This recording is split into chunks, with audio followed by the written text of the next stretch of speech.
I got the moves. I got the moves. I'm making moves. You gotta move. You gotta make the city move. Like, whoa. I make the city move. I got the move. The Philadelphia 76ers were arguably the most disappointing team of the 2020 NBA season.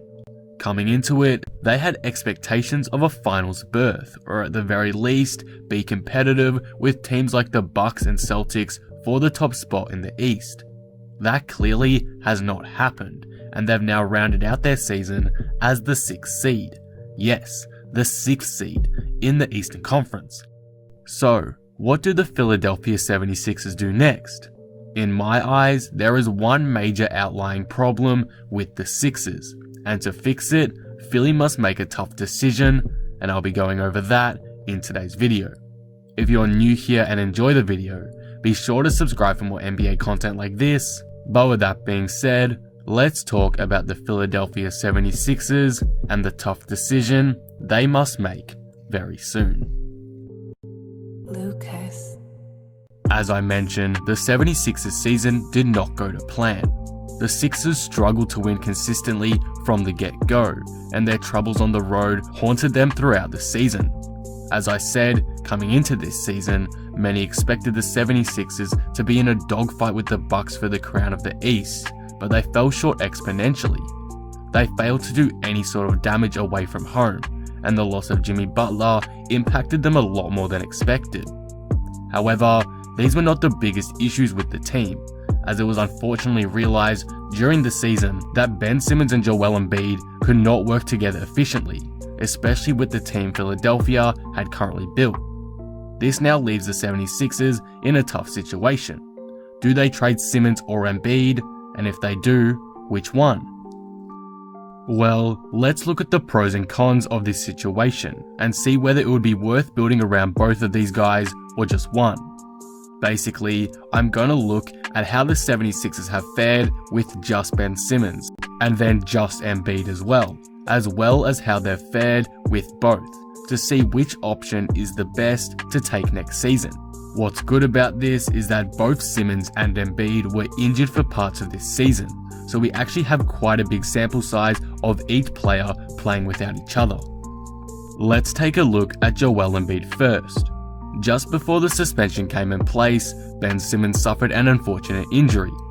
This left Embiid as the main superstar, and in the 3 following games, which were Joel Embiid's last 3 games for the season, Embiid averaged 39 points and 14 rebounds per game, and shot 57% from the field. Now obviously, this isn't the biggest sample size in the world, and to be fair, the 76ers did play some pretty mediocre teams in this time, such as the Hawks and Pistons, but this is still extreme domination by Embiid with Simmons out of the picture, which shouldn't be discredited. To compare it to the 3 games prior with Ben Simmons, Embiid averaged only 24 points per game, 11 rebounds, and he shot just under 40% from the field during that stretch, mainly due to a poor game he had against the Bucks. It's clear to see from this that Embiid leaps into a different beast without Simmons on the court with him, and him playing without Simmons allowed him to look like that top 5 player we all believe he can become. To me, Embiid is a better player than Simmons right now, but I honestly don't know if I could say that about him in the future. If he puts in the work required, gets in better shape, then sure, I can see him becoming a top 5 player in the league one day. However, if the inconsistencies he struggled with this season continue, I don't know if I'd be confident saying that previous statement. Sure, Embiid has had those enormous games once in a while, but he's also had those games where he scores 0 points and gets absolutely locked up by a guy like Marc Gasol. Those games have unfortunately happened a bit more frequently recently, and that may be a turning point for the 76ers. If those kinds of games continue to happen once the season returns, then I'm not too sure how likely the future of Embiid remains in Philadelphia. Like all of these other situations, we'll have to wait and see, but Embiid has a lot of things to prove in my opinion if he wants to remain a Sixer. With that being said though, Philadelphia should definitely not look past his amazing performances recently without Ben when deciding who to trade, because Embiid has shown just how lethal he can be. Next, I want to talk about the potential of the 76ers trading Embiid and keeping Ben Simmons, and why that may or may not benefit the 76ers.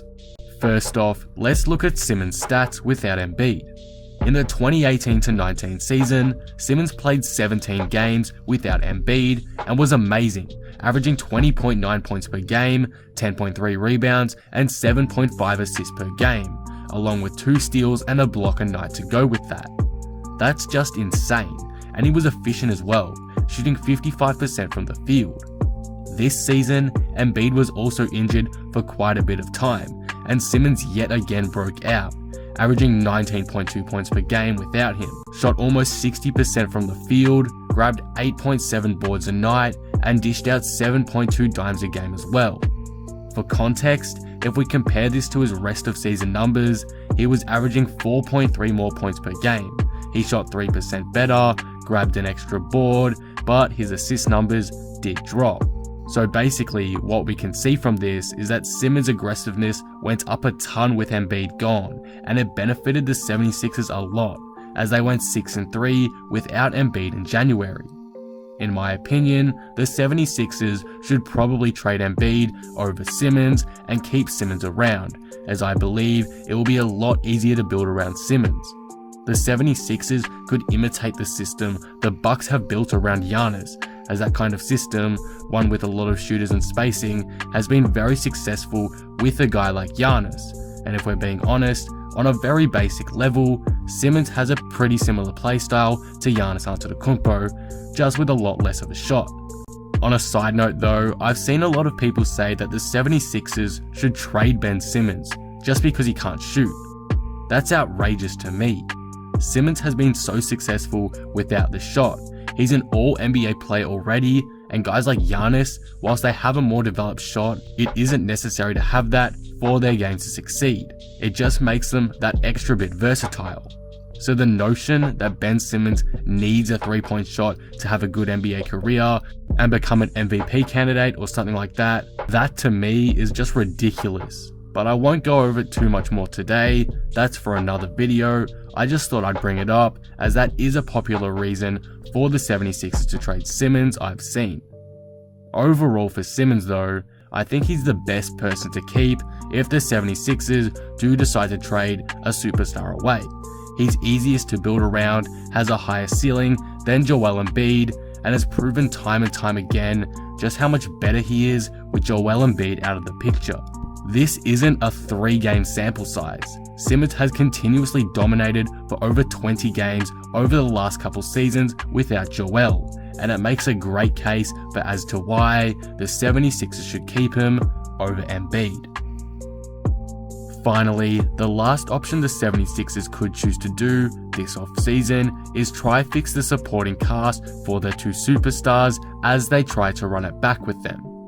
If the 76ers decide it is right to keep both Embiid and Ben Simmons, they need to change the whole look of their team.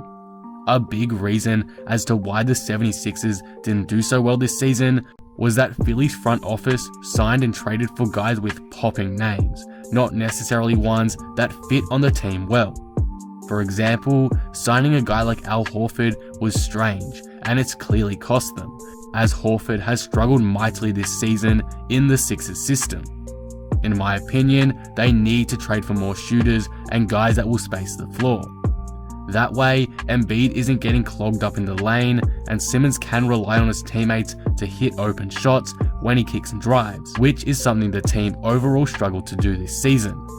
I'll be honest, I'm not too sure on how to build around Embiid and Simmons perfectly, but all I know is that the current team is holding them both back, and if the 76ers don't want to trade any of them, they definitely need to consider getting rid of the rest of the team and starting afresh. Overall, this is what I believe the Philadelphia 76ers must do this offseason if they want to save the franchise and make a return year after such a disappointing season. In my opinion, out of all the 3 scenarios, the best one to me is trading away Embiid and building around Ben Simmons. Simmons is the easiest to build around, and if the Sixers can build a system that is similar to the one that the Bucks have with Giannis, I fully expect Simmons to thrive in Philly. In that system, Ben Simmons can become what we all expected him to be on draft day, a future MVP, an all-NBA player, and most importantly, a guy that can potentially be a number one option on a championship team. Will this be the route the 76ers go this offseason? I'm not too sure, and we'll have to wait and see.